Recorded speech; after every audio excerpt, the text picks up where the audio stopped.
Bring it down, but can't.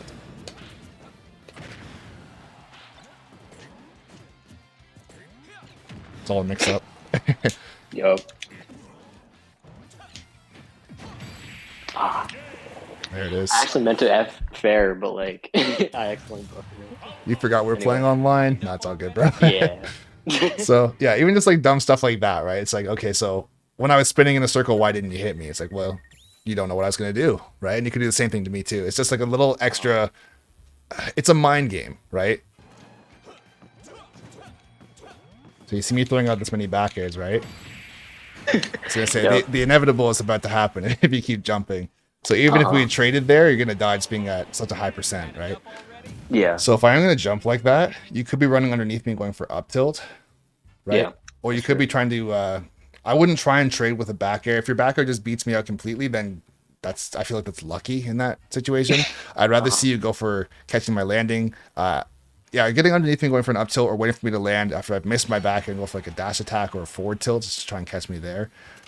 You could be throwing out your bike as well. It'd be a little bit unorthodox, but if I'm just jumping like that, as soon as I land, if the bike is just coming at me and you're jumping out of the way, I'm at least going to either lose my hitbox so I can't hit you, right? Or I'm going to get hit by your bike, right? Okay. Just a way to obstruct what I'm doing, because if you're just trying to, I guess, combat me air to air like that at that high of a percent, I'm going to take that trade all day, right?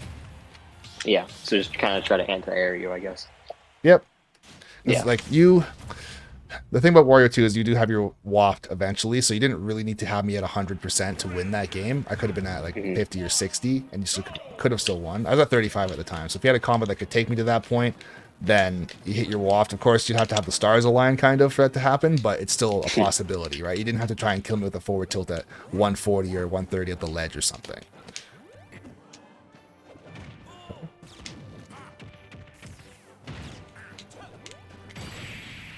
I feel like you do want to jump a lot, and I understand that Wario's airspeed's good, or great, I should say. His aerials are also ridiculous too.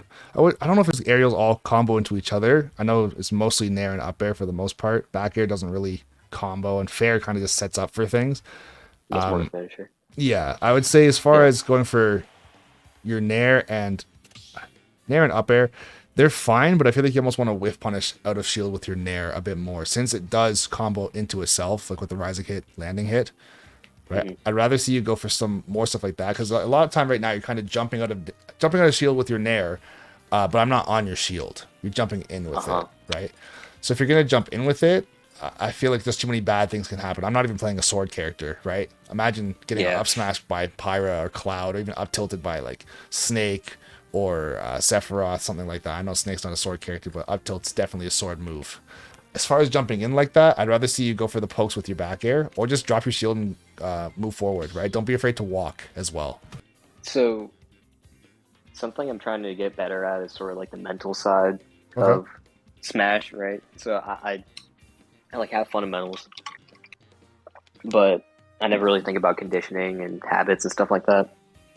So is there anything like to practice, or I don't know, like think about a lot more when you're playing?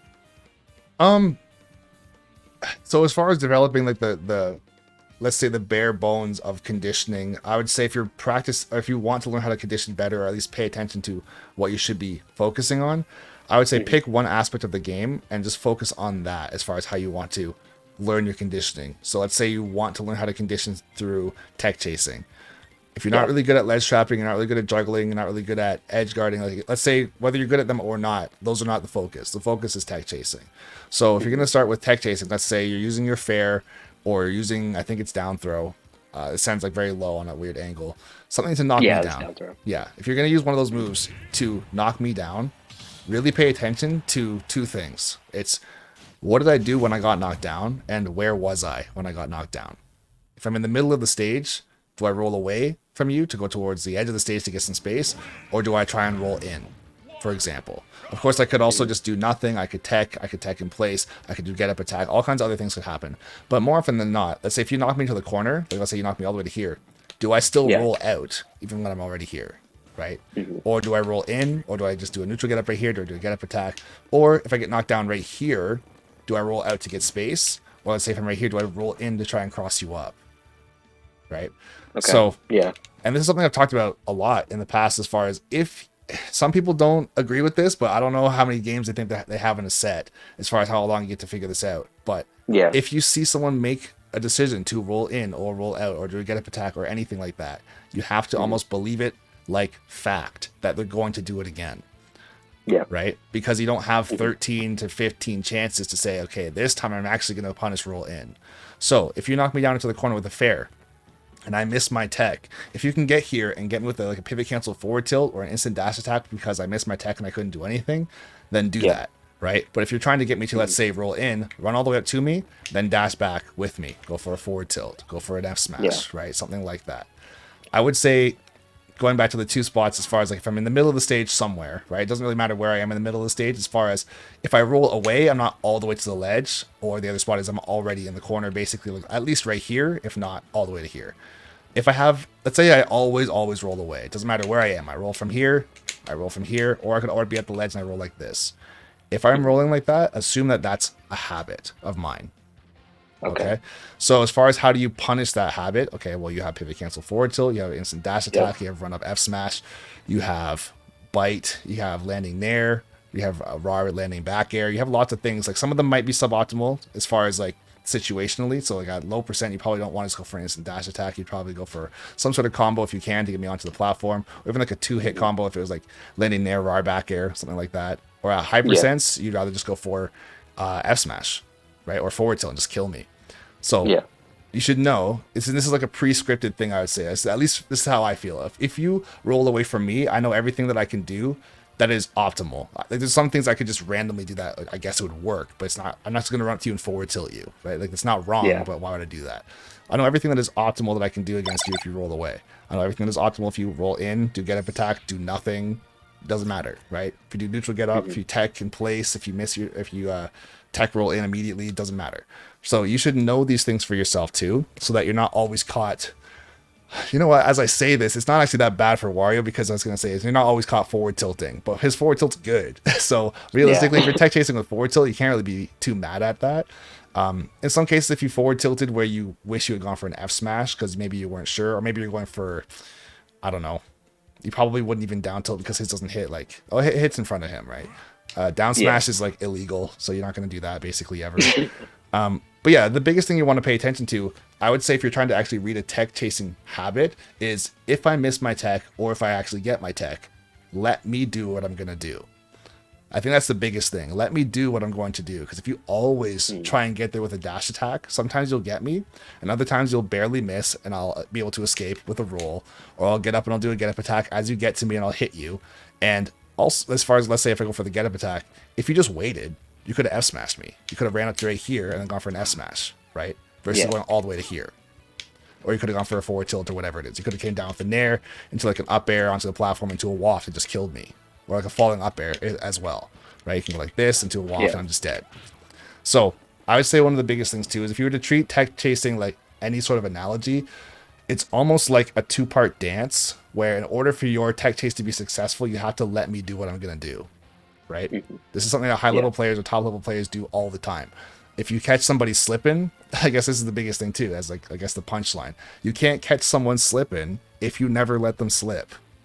It's that simple. Let me roll. Let me hold shield too long. Let me spot dodge. Let me do get up attack. Because every single time I do any of these things, I'm putting myself into an unfavorable animation that has end lag.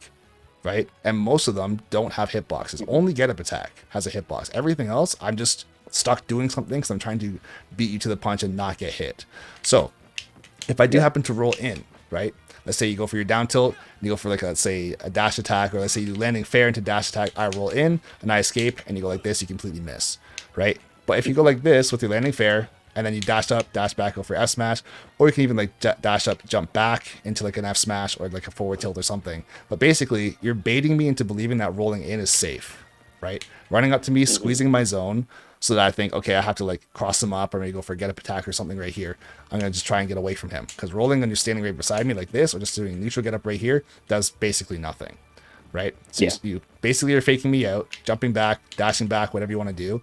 And once I've rolled, it's basically curtains. I can't stop myself mid-roll. I can't spot dodge immediately as I get up or something. right? Yeah. As long as your timing is good and you're thinking about covering that spot, you can basically manipulate anybody into doing whatever you want, right? Just don't let, I guess, don't play too fast. Don't play faster than you're capable of, if that makes sense, or faster than the game allows you to. If you're trying to go for that down tilt into instant dash attack, and I have basically all day to move. If I'm not buffering stuff and I just lay here and do nothing, then yeah, sure, take advantage of that, right?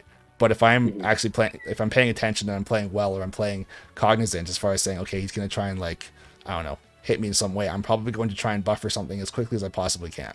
Preferably not even miss my tech. If I get my tech in place, or I mean my tech roll in, right, you might have no time to even run up and go like this. If you do have to go like this, you get crossed up from a tech in place, or I mean a tech roll in, you can just turn around with an instant dash attack this way. You can go for a grab and throw me off stage, right? Or you might even just go like this, hit me, and just stay right here and just charge something, right? You go like, let's say landing fair into F smash like this. I'd also say too, it kind of boils down to your willingness to be creative outside the spectrum of true combos, right? And this is not just for tech chasing, like just across the board as far as conditioning goes. A lot of what conditioning is reads. It just is reads, right? Yeah. A read is, or a true combo is when you're playing a one-player game, right? I basically can't do anything. I can maybe try and DI or SDI out of it, but I can't hit you out of it. I can't air dodge. I can't jump. It's on you to mess up for me to get out. But the tech chasing aspect or the juggling aspect is, let's say I miss my tech and you know I'm going to get up attack, you just charge something, right? You run up to a certain spot or you come down with an attack and you, like I said, let me put myself into end leg, and then you finish the dance at that point as far as you checkmate my option. I'll admit that this is something that is probably the most sought after thing in all of Smash coaching as far as figuring out how to read habits and know what is a real habit versus someone just randomly did something. I guess the biggest preface to go along with all of this as well is that we're basing this on someone who's good, not someone who's playing random, right? If you're fighting competitive players, they're actually, in my opinion, easier to read in a lot of cases, because if someone is just wilding out, I guess you could say, and doing whatever they want, it's like they don't know what they're doing, therefore how could you possibly know what they're doing either, right? As far as consistency for, like, I'll say for myself even or something, if let's say I come down with a landing nair and I miss, I'll probably up tilt because I have a nair drag down, which is a combo starter. If I hit that, I'm gonna do my combo. If I miss and you try to punish the landing nair, I'm gonna throw out the up tilt. So if you run into that, it's also a combo starter. So I'll do something like this into this, right? Or I'll do this into this, right? So there's some consistency there because I'm doing that for a reason. I'm not gonna go like, if you're at 0, I'm not gonna go like this into that, or I'm not gonna go like this into this. There's no point, right?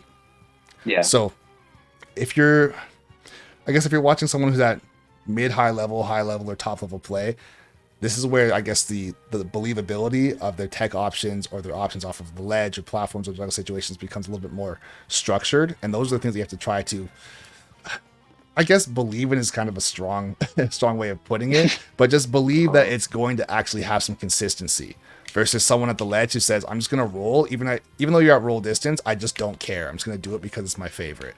Or you're jumping like this, and I'm just going to jump because I believe that I'm better than you, so I don't care. It's like, no, if you're trying to, let's say, condition someone to do a roll from ledge, if you want to go like this to try and cover jump and cover get up attack, they're probably going to roll, right? Or they might test their luck and go for a get up attack, in which case if they mess it up, if they're a more experienced player, they'll know if they mess this up and they miss that get up attack, you come down like this and you kill them. So they're not going to test their luck, because if they're successful and they hit you with the get up attack, they basically get nothing except for maybe getting on stage, right? So the consistency for you is, if you're covering two things and you're a competent player, I might test you, but if I get absolutely slapped for trying it, I'm not going to do it again. I'm going to either hesitate, in which case you can go like this, then try and catch the ledge with something like a forward tilt or a down tilt if I'm just taking too long. Or if I try and roll, you get that grab. Or let's say you go for like a hard read where you do like 2 jumps, so you go like jump, dash back, F smash, so as soon as I roll, you catch me.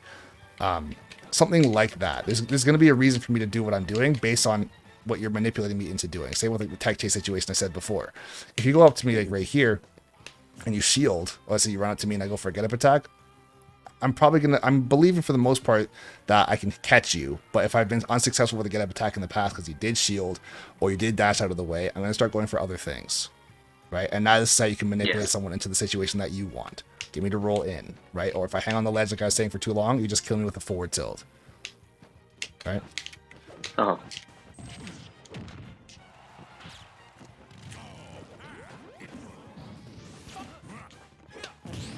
Yo, I'm sick. Yo, I'm actually the greatest player of all time, bro. Yeah, you parried that. Jeez. Oh man. All right. I have no advice on how to make that not happen, bro. Nice. There it is, right? Easy. Yeah. Don't have to air to area. Yep. Oh, jeez. All right, good catch. He's out here. Yep. Oh, I mean, do this. We take those, though? Worked out. Yeah. Yeah. Okay. So, when I'm throwing that out, there's two things that down air can cover. It can cover jump from ledge like that. It can cover fair from ledge if you try and like go from ledge and jump on stage with like a fair or a nair. Or I guess it's three things. And then it'll also cover neutral get up, but it'll cover it with like a sour spot more often than not. Like look at the last lingering hitbox of that and just get sent off stage, right? So Yeah. whether or not you know what I'm trying to go for there, this is kind of like, I guess, the idea of having certain options checkmated, saying if you do this, and you're right, let's say you jumped and somehow I missed, then you got lucky more often than not, right? But if you're wrong, you're dead. So in some situations, it's like, okay, the probability of me being successful here, let's say it's 50-50, and the 50-50 reward is not nearly as good, I guess you could say, as the 50-50 risk, or nearly as potent as the risk, right? If the reward is you get on stage versus the risk of dying, I choose a different option, right? If you don't know what if you don't know what I'm gonna do, because of course I can throw out two downers and dash back and up smash, and you thought roll was safe, and you just die from that, and that's where conditioning comes into play, like we were talking about before.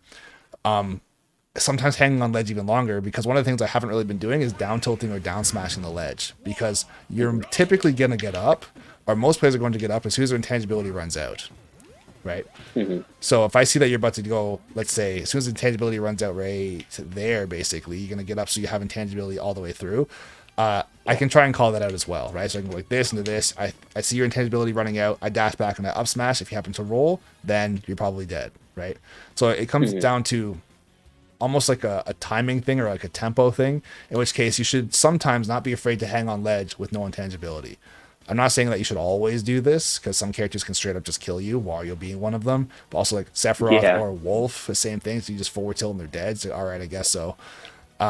But as far as if I'm not challenging this, it's just like another option, I guess, is not really respected as the I guess, I don't know if you'd be the defender in the situation. The person trying to get on stage, I'm the defender up here, but the person trying to get on stage, hanging on ledge, sometimes that can be a good option, just to wait and see what I'm going to do. Because if I do go like this, let's say I'm going like this, throwing out down airs, and then I go like this, 'cause I think you're going to jump. As soon as I go for this jump, now you can just get up. You can just neutral get up, and now you're below me. You can potentially go for an up tilt. If we have this platform here, I might go like this, and then I might shield because I don't want to get hit, right? And now you got a chance to get on stage, and all you did was wait for me to show my hand a bit too early, right? Yeah. Okay. And now let's say if you're hanging on ledge that long, I might go like this into like a down tilt, right? In which case, if you think I'm going to do 2 jumps or 3 jumps or whatever it is, if you see this down tilt come out, you might get hit. In the future, you could go for a get up attack if I keep on going for this and catching you, right? So basically, the more mix-ups you can put into my head, the more things obviously I have to worry about. And it also makes the game a lot more flexible for you. So instead of trying to impose your will with 2 or 3 options, you're using 6 or 7 options, right? It sounds like a lot, but sometimes that's what's necessary.